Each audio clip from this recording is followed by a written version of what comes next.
Será que alguém se importou em contar os nomes nas genealogias? Vou me lembrar no último tempo para que possamos gastar um tempo falando das 42 gerações.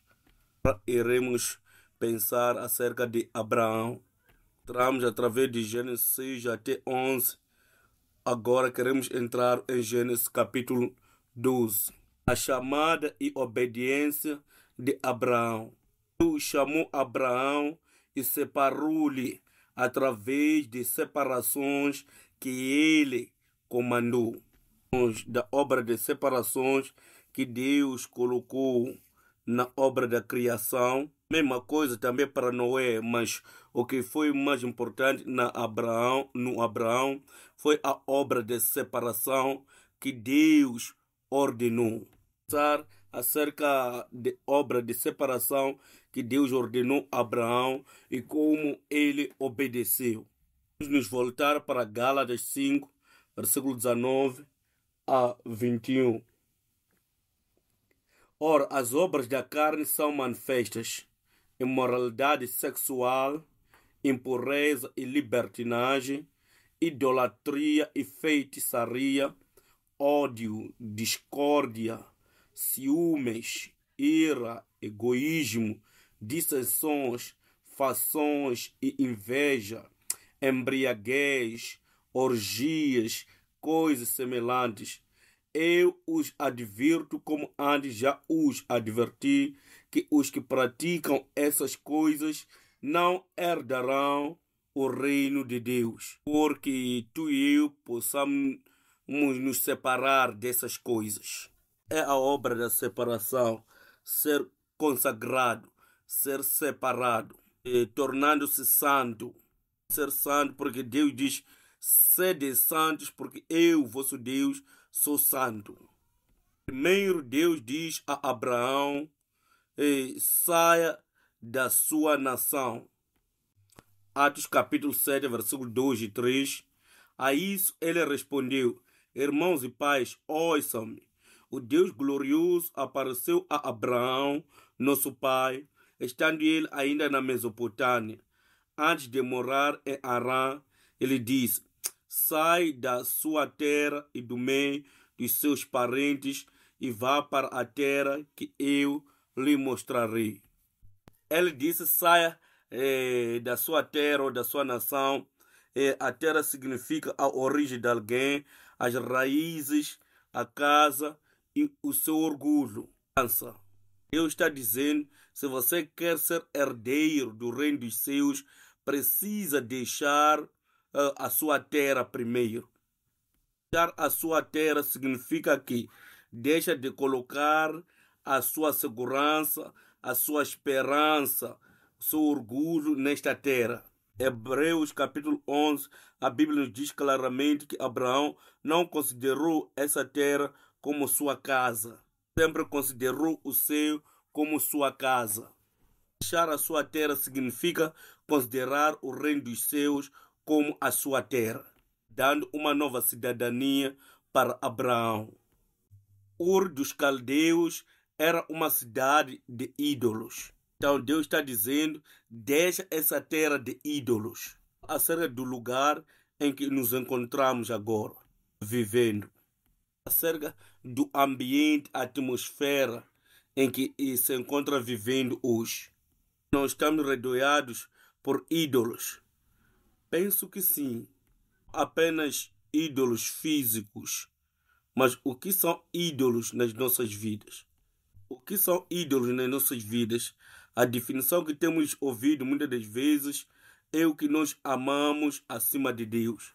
É algo que gasta a minha mente, o meu tempo que eu deveria usar para Deus. Qual é o mais grande ídolo na tua vida? É uma dica. A questão era: quem é o grande ídolo na sua vida? Sou o mais grande ídolo. O mundo, ele diz que saia da casa do seu pai. O que é a casa do meu pai? São minhas raízes, a minha personalidade, o estilo de vida e a dependência. Nós culpamos os nossos erros ou caráter pela forma como nós nascemos. De nos arrependermos dos nossos pecados, diz que não, isto é aquilo que eu sou, eu nasci assim. Personalidade, o meu caráter foi feito desta maneira. Saia da casa do teu pai. De uma forma direta rejeita o teu pai. A história, a parábola do filho pródigo. Sair de sua casa, ele estava rejeitando ao seu pai. Palavras, ele estava dizendo: pai, para mim você está morto. Chega a reiterar a mesma coisa. E se alguém quer se tornar meu discípulo e não odiar o seu pai, sua mãe, seus irmãos e seus familiares, não pode ser o meu discípulo. Ele estava a dizer para Abraão, ao dizer: deixa a casa do seu pai. Em outras palavras, estava dizendo: você já tem um novo pai. Deus é o teu pai real. Quer se tornar o meu filho, deve mudar a sua identidade. Não quer dizer que deve deixar de honrar os teus pais, porque faz parte dos mandamentos de Deus honrar os nossos pais. Se os nossos pais não creem em Jesus, nós devemos ser grande exemplo. Que eles possam ver Jesus através de nós. E aqui ele está dizendo: você, Abraão, deve reconhecer que eu, Deus, já sou o teu pai. Deus queria com que ele parasse de se considerar filho deste mundo e considerar a Deus como o seu pai. A terra em que ele deveria estar já não seria mais o Ur dos Caldeus ou Arã, onde habitou seu pai, terá mais o céu. Mesmo para conosco, a terra em que nos voltamos é a nossa casa. Os céus é a nossa casa. Muda a nossa direção, isso muda a nossa orientação e muda também o nosso propósito. Vemos aqui os dois chamados de Abraão. Você sabia que Abraão foi chamado de duas formas diferentes? Deus chamou Abraão duas vezes para sair. Isso, né? Ou não se importa. A primeira chamada foi feita em Mesopotâmia. Vemos isso em Atos 7, versículo 2 a 3. Já lemos, diz que ouve-me, irmãos. Este é o sermão do Estevão. Ele via o trono de Deus nos céus quando estava para ser apedrejado. Ele estava pregando este sermão. Algumas das informações são diferentes. Alguns dizem que é porque lhe bateram com pedra na cabeça e não poderia se lembrar bem dos eventos, fatos. Eu creio que ele está falando da perspectiva celestial. Disso mais tarde. Diz que ouve-me, irmãos e pais. O Deus da glória apareceu ao nosso pai Abraão quando ele estava na Mesopotâmia, antes de viver em Arã. Mesopotâmia é Ur dos Caldeus, certo? Ele disse a ele: saia da sua terra e dos seus parentes e vem comigo à terra que irei te mostrar. É apoiado pelo Gênesis 11, versículo 31. Terá tomou seu filho Abraão, seu neto Ló, filho de Arã, sua nora Sarai, mulher de seus filhos Abraão, e juntos partiram de Ur dos Caldeus para Canaã. Mas ao chegarem a Arã, estabeleceram-se ali. Esta é a primeira chamada. Deus chamou Abraão de Ur dos Caldeus, que é Mesopotâmia. Quem era o líder de sair de Ur dos Caldeus? Terá, idólatra, que era descrente, de alguma forma juntou tudo que tinha e disse: vamos sair. Vemos anteriormente que o pai de Terá, que era Naor, pai Serug e seu pai Reu, e eles viveram pouco tempo. Eles morreram antes de Shem. As coisas que podemos especular é que as coisas não andavam bem ali. Tinha que sair daquele lugar. Deve ter se arrependido para ele sair da Mesopotâmia, o Ur dos Caldeus, para Arã. Vocês sabem onde se encontra Arã? É lá, lugar onde Eber se moveu para estabelecer o seu reino, provavelmente onde Shem e Noé viveram. Eles saíram para ir a Canaã, mas ficaram em Arã por algum tempo. A chamada é de Deus chamar Abraão quando eles ainda estavam em Arã. Capítulo 7, versículo 4. Depois ele saiu dos caldeus e estabeleceu-se em Arã. Saiu de Ur para Canaã. Ele saiu de Ur para Arã, porque os familiares do pai estavam ali. Daí, quando o pai dele morreu, Deus o moveu para esta terra em que vocês vivem agora. Então, houve uma relocação de Ur dos Caldeus para Arã e se estabeleceram ali. Daí Deus voltou a lhe chamar já em Gênesis capítulo 12, a passagem que nós conhecemos muito bem. Mostra apenas versículo 4. Vamos ler Gênesis capítulo 12. Em Gênesis capítulo 12, versículo 1 e 2, ele diz: Então o Senhor disse a Abraão: saia da sua terra, do meio dos seus parentes e da casa de seu pai, e vá para a terra que eu lhe mostrarei. Farei de você um grande povo e o abençoarei. Mas antes disto, no capítulo 11, versículo 31, vemos que Terá tomou seu filho Abraão, seu neto Ló, filho de Arã, e sua nora Sarai, mulher de seu filho Abraão, e juntos partiram de Ur dos Caldeus para Canaã. Mas ao chegar a Arã, estabeleceram-se ali. Se estabeleceram ali, e daí Deus lhe chamou. E Deus diz a Abraão: saia da sua terra, da casa de teu pai e da casa dos seus familiares, para a terra que eu te mostrar. O 4 diz que e Abraão saiu como Deus havia lhe dito, com o Lot, seu sobrinho. Ele tinha 75 anos quando saiu de Arã. Esta é a segunda chamada que conhecemos aqui em Gênesis capítulo 12. Deus lhe chamou de Ur dos Caldeus e ele se estabeleceu em Arã. E aqui Deus está lhe chamando de novo. Que notar alguma diferença nas duas chamadas. Estou falando no seu conteúdo. Aqui Deus diz: sai da sua terra, da casa dos seus pais e dos seus familiares. Arã, pode ver que tem seu pai, seus familiares. Apenas Terá e a esposa de Abraão. Familiares ali. É por isso que Deus diz: deixa os seus parentes.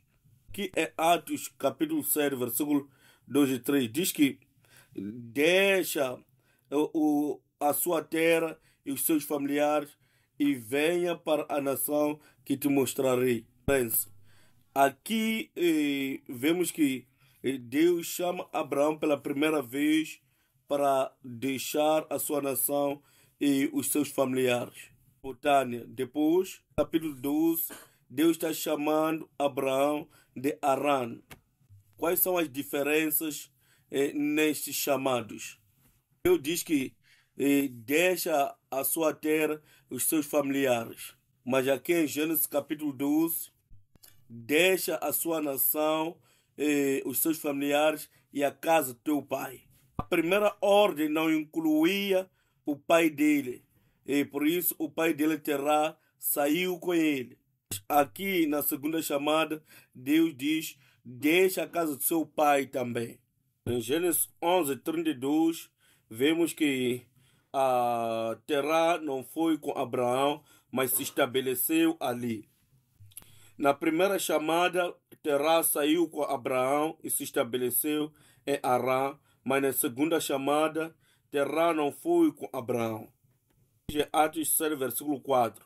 Depois ele saiu da terra dos caldeus, se estabeleceu em Arã. E daí, depois do pai dele ter morrido, Deus lhe moveu para esta terra em que vocês se encontram vivendo agora. Supostamente, Abraão saiu de Arã depois da morte do seu pai Terá. Está notando alguma coisa errada aí? Não, não tem nada errado. Em Gênesis 11, versículo 32, dias de Terá foram 205 anos anteriormente, não é? Terá viveu 205 anos. Terá morreu em Arã. Capítulo 11, versículo 26, diz que Terá viveu 70 anos e tornou-se pai de Abraão e Arã. E teve Abraão com 70 anos. Com quantos anos tinha Abraão quando saiu de Arã? Terá tinha 205 anos quando morreu e Abraão saiu de lá quando Terá morreu. E Abraão nasceu quando Terá tinha 70 anos. Os anos teria Abraão nesse tempo? Vamos dizer 205 menos 70. Aqui é o resultado de 135. Abraão tinha 135 quando saiu de Arã. A lógica, Terá é 70 anos mais velho que Abraão. E Terá morreu com 205 anos. Abraão teria saído de Arã na idade de 135 anos. Assim, Gênesis capítulo 12, versículo 4, declara que Abraão saiu de Arã na idade de 75 anos. Está errado aqui. Atos está errado ou Gênesis está errado. Nós não dissemos que a Bíblia é infalível e inerrante. Sabia Deus que as pessoas iriam achar este erro? Park trata muito esses assuntos nos seus livros. Lugares em que Deus quer que preste atenção neles. E Deus está te chamando para prestar-lhe atenção. Ele tem uma mensagem ali. Tinha medo disso. Ele tinha 75 anos quando saiu ou tinha 135 anos quando saiu? 75 anos, porque Gênesis nos diz que Abraão tinha 75 anos quando saiu. E será que o diácono Estevão estava confuso? Estava a perder os cálculos porque ele via a pedra está vindo ali. Podia se lembrar bem dos números. E viu os céus abertos e viu os céus. Estava falando claramente uma revelação que estava a receber dos céus. E, mais uma vez, temos que aprender as línguas originais da Bíblia. Grega para morrer, em Atos capítulo 7, versículo 4, é apaknoskos. A palavra apaknoskos é usado sempre para significar uma morte que não seja literal. Quando eu disse que o filho pródigo considerou o seu pai morto enquanto ainda estava vivo e quebrou seus relacionamentos ou vínculos de relação com ele. Por exemplo, o apóstolo Paulo usa esta palavra, 1 de Coríntios capítulo 5, versículo 31, que eu morro diariamente. Essa palavra, posnoskol, daily, diariamente. A dizer que ele comete o suicídio diariamente e miraculosamente ele volta a reviver. Está a dizer que eu estou matando a minha natureza pecaminosa dia após dia. Eu quero ficar zangado com as pessoas, quero maltratar as pessoas, mas me controlo para que isso não aconteça. Isso é que é matar a natureza pecaminosa. Terceiro versículo 6 também. Somos libertos da lei, tendo sido mortos para aquilo que nos mantinha presos. Possamos servir na novidade do Espírito e não na letra.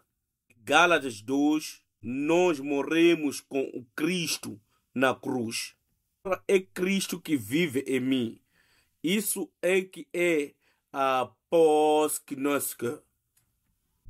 Aqui indica a morte literal e figurativa.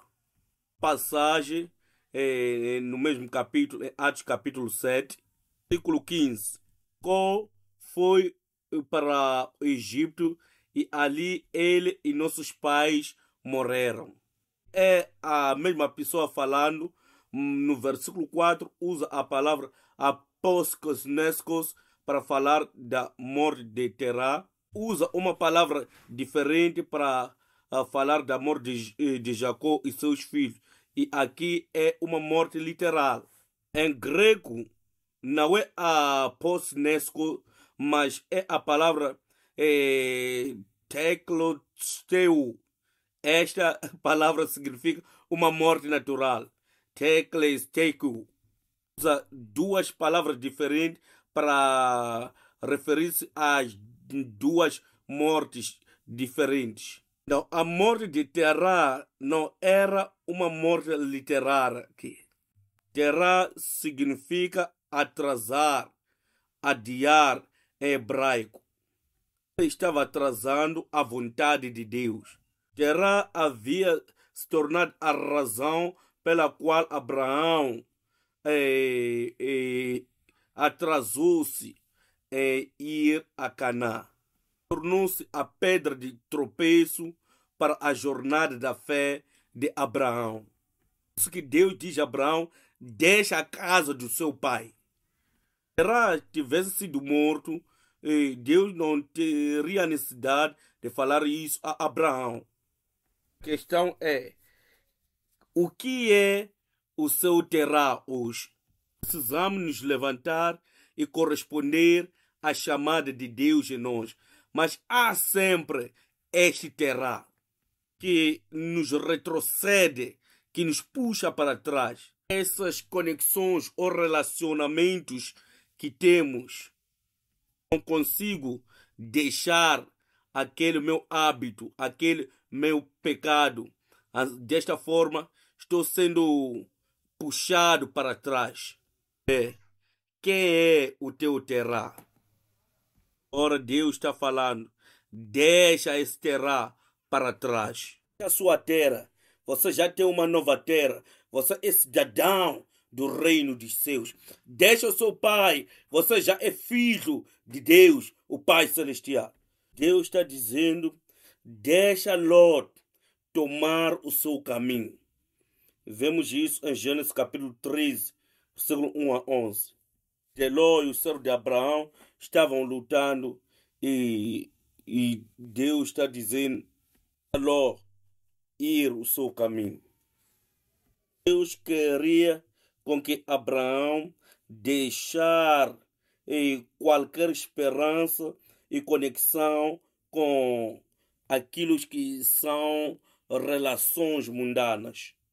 Outra coisa que iria trazer bloqueios ou barreiras de avançar nesta jornada.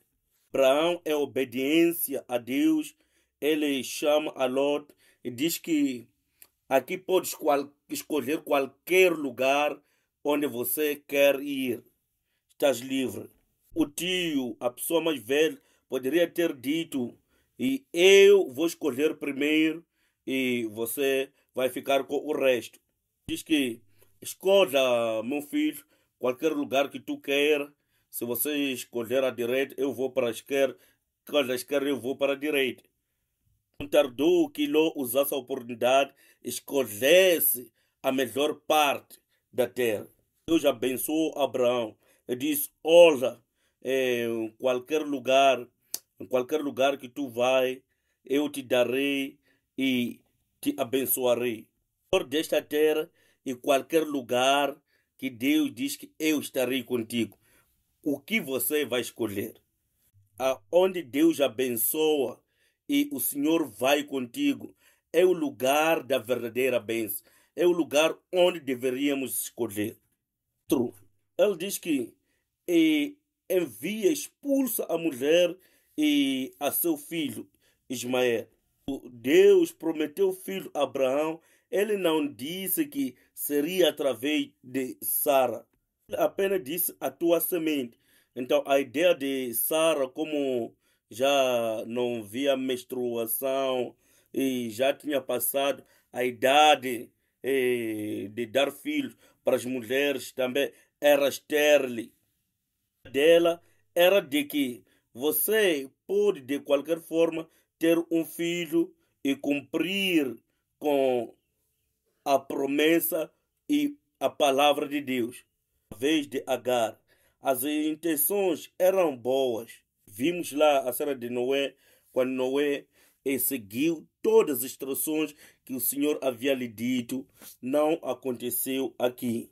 Como resultado, vemos em Romanos capítulo 9, onde Deus diz: ele não é meu filho, ele não é meu filho prometido. Envia para longe. Então, Ismael era o filho dele, o filho do amor dele, que esteve com ele, cuidou dele por 3 anos antes de nascer o Isaac. Você pensa que poderia mandar-lhe embora? Vidas, não podemos aplicar isto aos nossos filhos, literalmente, mas para nós, Ismael significa as falhas que eu cometi de fazer a obra de Deus em nome da fé, isso de uma forma errada. Aceitar isso ou vai permitir com que vá-se embora. O passado vergonhoso, será que já saiu de ti ou ainda está aí atraindo a sua atenção, te puxando para baixo? O filho Isaac representa a Jesus Cristo, é prefiguração de Jesus Cristo, que vai ter os 2 filhos, quer dizer, o teu pecado e o Jesus Cristo. Diz: manda embora esse filho. Creio que Abraão chorou por muitos dias. Não, este é meu filho. Gastei minha vida, investi minha vida nele. Ele era fruto de suas forças humanas quando mal entendeu as instruções de Deus. Ele não esperou pelo tempo certo de Deus. Foi por isso que cometeu este erro. E que se arrependesse e deixasse a maneira de crer dele. Gálatas capítulo 4, versículo 30. Mas o que diz a Escritura?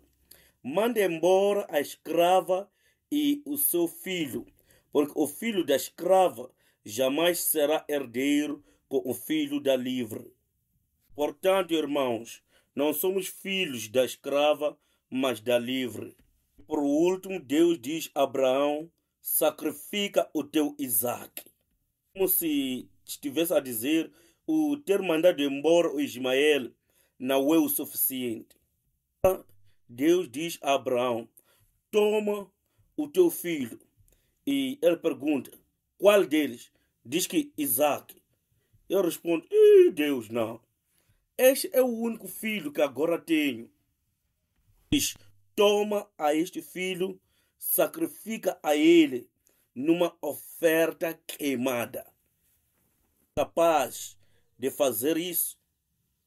Ei, então agora quem é o teu Isaac? Isaac, como apresentado aqui, é a resposta que Deus me deu. É a promessa de Deus. É o que recebi de Deus. Cumprimento das promessas de Deus na minha vida. A única esperança pela qual estou vivendo. É a única prova na minha vida de que Deus está vivo. Quero que lance para longe de mim isso. Deite fora isso. Lembra o que Deus falou, além do relacionamento familiar, além do relacionamento da paternidade. Quem é o pai que pode matar seu próprio filho numa oferta queimada? Quem é uma mãe que pode matar o seu próprio filho numa oferta queimada? Isso, aquelas conexões humanas, aquele conexão interpessoal, as emoções humanas. Eu iria responder: Deus, não faz sentido o que dizes.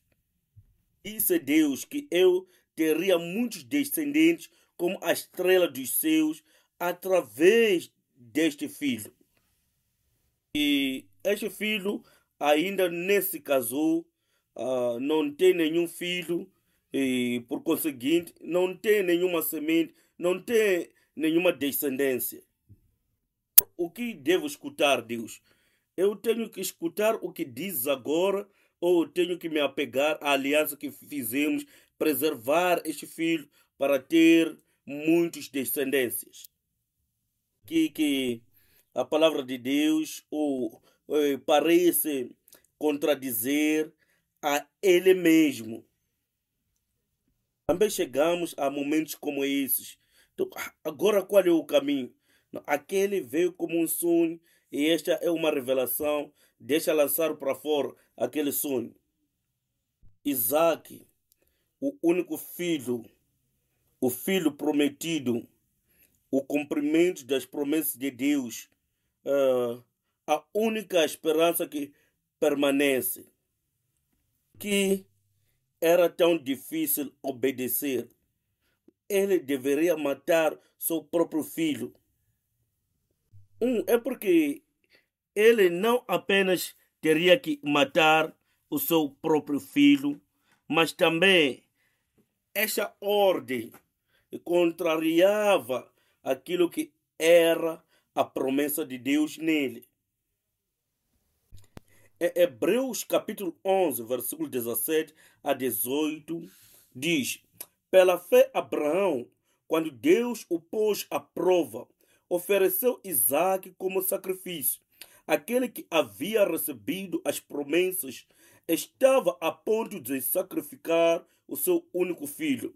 Embora Deus lhe tivesse dito, por meio de Isaque, a sua descendência será considerada. Hebreu está explicando que o que Deus havia dito a Abraão não fazia nenhum sentido, não tinha lógica. Conclusão: o segredo para a obediência abraâmica. O segredo da obediência de Abraão descansa neste versículo, Hebreus capítulo 11, versículo 19. Abraão levou em conta que Deus pode ressuscitar os mortos e figuradamente recebeu Isaque de volta dentre os mortos. Também significa que Isaque representava a Jesus Cristo. No tempo não havia o conceito da ressurreição. Nós sabemos acerca da ressurreição porque Jesus ressuscitou. Hoje ensinou a Abraão a diferença entre a vida e a morte. Era tão fácil ou difícil Abraão obedecer a esta ordem. E era tão difícil, mas lembra aquelas todas separações. Deus estava ali treinando. Deus não estava ali treinando por dizer: deixa aquele familiar, deixa aquele mais familiar. Não, esse não é o treinamento. O treinamento era conhecer a palavra de Deus e obedecê-lo. Este é o treinamento em que Deus nos coloca. O fato de que Abraão cria no fato de que Deus poderia ressuscitar as pessoas mesmo na morte. Dizer: Deus não faz sentido para mim agora, mas não é porque o Senhor não faz sentido para mim, porque eu não tenho o entendimento. Dimensões de mundos muito diferentes, se quisermos comparar isso ao nosso. Vivemos nas três dimensões. Não entendemos tudo quando Deus faz. O melhor que posso pensar agora é que o Senhor vai ressuscitar a ele para cumprir a sua palavra. O que eu posso fazer é fazer o que o Senhor está me dizendo e deixo tudo nas suas mãos. Isso sim é confiar em Deus. Ore para que tenhamos este tipo de fé. O segredo da obediência de Abraão é que ele cria que a vida dele faz parte do processo redentor de Deus. Acerca dele e o filho dele, ele cria que de alguma forma está usando-me para fazer a obra redentora. Sabemos que o sacrifício de Isaac figuradamente falava da morte de Cristo. Quer dizer, o pai Abraão, o pai da fé, prefigurava o nosso Pai Celestial. O nosso Pai Celestial sacrificou o seu Filho unigênito. Não era o fim da história. Ele confiava no que Deus era capaz de fazer. Do que acontece, que possamos saber, estar conscientes de que não é o fim da história. Devemos confiar em Deus, sabendo que Deus sabe o que faz. Aleluia! Em Gênesis 22, 5, disse ele a seus servos: fiquem aqui com o jumento, enquanto eu e o rapaz vamos até lá. Depois de adorarmos, voltaremos. Aos servos que vamos adorar e voltaremos. Ele fala de quantas pessoas? E no hebraico também os verbos têm o singular e o plural. O verbo voltar tem o singular e o plural. E aqui é usado no plural, dizendo nós voltaremos. A lógica é que eles iam adorar e um morria lá e um voltaria. Mas ele diz, nós voltaremos. Ele estava a tentar mentir para os servos ou enganar ao Isaac, que estava lá ouvindo. Mas nós cremos que era a sua fé que estava falando aqui. Quando vemos em Gênesis, capítulo 22, versículo 7 a 8, diz: Isaac disse a seu pai Abraão: meu pai. Sim, meu filho, respondeu Abraão. Isaac perguntou: as brasas e a lenha estão aqui, mas onde está o cordeiro para o holocausto? Respondeu Abraão: Deus mesmo há de prover o cordeiro para o holocausto, meu filho. E os dois continuaram a caminhar juntos. Consegue imaginar o que acontece no teu coração? Realmente você está preocupado. Afinal de contas, o que estou para fazer? O rapaz está se aproximando cada vez mais ao altar do sacrifício. Pergunta: meu pai, e você diz: estou aqui, filho. Ele diz que temos aqui as brasas e a lenha. Mas onde está o cordeiro para a oferta, o sacrifício? Você diria: você é o sacrifício. Não respondeu: Deus vai providenciar para si mesmo o cordeiro para o sacrifício. A tradução literal deste dito é que Deus verá por si mesmo o cordeiro para a oferta queimada. Significa que ele próprio será o cordeiro da oferta. Na sua mão, Abraão, a Bíblia diz, Deus disse: ei, Abraão, pare, não mate o mancebo. No versículo 13, Abraão ergueu os olhos e viu um carneiro preso pelos chifres no arbusto. Foi lá, pegou e sacrificou como holocausto em lugar de seu filho. A palavra para trás é achar em hebraico. Literalmente significa temporariamente, significa depois, mais tarde, no futuro ou atrás. Traduzimos desta forma, iremos dizer: hoje no futuro tem um cordeiro morrer em lugar de seu filho. entendemos que Abraão veio a entender o mistério da vida. Disse: eu sou o Deus de Abraão, o Deus de Isaac, o Deus de Jacó. Ele não é o Deus dos mortos, mas dos vivos. Em que Jesus fala isso, Abraão, Isaac e Jacó já estiveram mortos, mas Jesus os chama de aqueles que estão vivos. A fé deles que está vivo. Nós não temeremos a morte, porque a vida e a morte está nas mãos do nosso Deus. Se ele quiser trazer de volta essa vida, ele pode. Terminar, queria mostrar que esse sacrifício de Isaac, como uma oferta queimada, prefigurava a cruz do Senhor Jesus Cristo.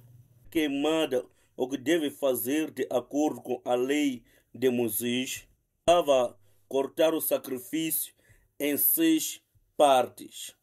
6 significa a queda do homem. Então, significa que o pecado é queimado totalmente, é tirado da existência. As partes eram constituídas da cabeça, as 4 patas e o corpo. E o corpo era aberto e tirado aquela sujidade dali, e tudo era queimado no fogo. Era a oferta queimada. Isto representava a cruz. A cruz não mata através de suicídio ou asfixiação, através do sangramento. Jesus sangrou muito, de maneira que morreu no mesmo dia. A cruz foi desenhada pelos romanos. Até agora, os estudiosos da cruz, da morte da cruz, atestam que foi a pior forma inventada para matar alguém. Esta era um tipo de punição que era dada à pior espécie de criminoso que poderia existir numa certa nação. O que eles faziam, eles te penduravam na cruz. Se não te amarrasse ou pregasse os pés, iria morrer mais rapidamente. Mas aqui pregar os pés e as mãos significa que poderia respirar balançando de cima para baixo. Poderia levar dias para morrer aqui. Poderia te dar água, poderia sentir sede e sofrer o máximo possível. Eles poderiam trazer os seus filhos e os torturar diante de si, de maneira que mentalmente você está sendo torturado e fisicamente está morrendo também. Por exemplo, eles poderiam violar a sua esposa aí diante de você, poderiam torturar os seus filhos diante de você, e você só desejava morrer, mas só sofria, não tinha como morrer. Realmente matava a estes homens era o calor do sol. Não havia sombra aqui. As temperaturas lá chegam para o nível mais alto possível. Quer dizer, não apenas você queimava na sua pele, mas a falta de hidratação dentro do seu corpo, falta de água, falta de sangue, chegava a causar essa morte tragicamente na vida desses homens que sofriam aqui. É ser queimado até a morte na cruz. Jesus tinha a coroa de espinhos, os pregos nas 2 mãos e nos pés, lado do lado. Poderia contar, são 1, 2, 3, 4, 5, 6. 6 partes. Jesus morreu na cruz, mas na perspectiva do Antigo Testamento era como se fosse uma oferta queimada. Em outras palavras, Deus estava dizendo a Abraão: eu te mandei parar de matar o teu filho Isaque, porque era apenas uma prefigura daquilo que eu estou para fazer. Eu estou permitindo que o meu filho unigênito possa morrer, para que tu, Abraão, possa ter muitas descendências ou muitos descendentes. Romanos capítulo 4 e Gálatas capítulo 3 nos diz: por crer em Jesus Cristo, tornamos-nos filhos de Abraão. Pela morte do Senhor Jesus Cristo na cruz, muitos filhos nasceram. Isaac tivesse sido morto, não teria muitos filhos, mas por causa da morte de Jesus Cristo, ele agora tem muitos filhos. Orar. Nosso Pai Celestial, te agradecemos por nos dar este momento, nos mostrar e nos ensinar acerca da morte sacrificadora de Cristo, que foi prefigurada e ensinada mesmo nos tempos de Abraão. Agradecemos por enviar o seu Filho Jesus Cristo para morrer nesta oferta queimada, para que nós vivêssemos, para que nós fôssemos nascidos de novo, para que tenhamos a esperança de que o céu é a nossa nação, é a nossa casa. Tu, Deus, é o nosso Pai, e que possamos conduzir o resto das nossas vidas crendo que Tu sabes o que faz. Em nome de Jesus, nós oramos. Nós somos parte da Sua obra redentora. Agradecemos pela Sua graça, do sangue de Jesus, sobre cada um de nós aqui e toda a família representada aqui, da nação. Pela Sua graça, em nome de Jesus, nós oramos. Amém.